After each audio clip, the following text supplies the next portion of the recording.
ভারতের মধ্যপ্রদেশে অন্তত ১৯ জন শিশুর মৃত্যুর ঘটনায় কোলড্রিফ নামে একটি কফ সিরাপে বিষাক্ত দ্রাবক ডাইথাইলিন গ্লাইকোল পাওয়া গেছে।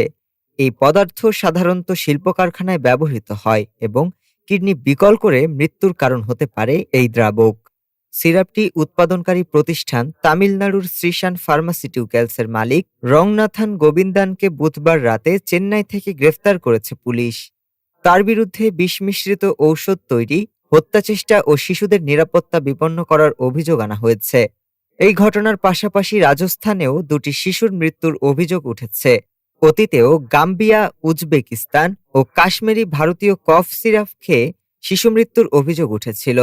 সমালোচকেরা বলছেন, দুর্বল নিয়ন্ত্রণ, অনুমোদনহীন উৎপাদন এবং অগ্রহণযোগ্য বাজার চর্চার কারণেই এই মৃত্যুগুলো ঘটছে বারবার।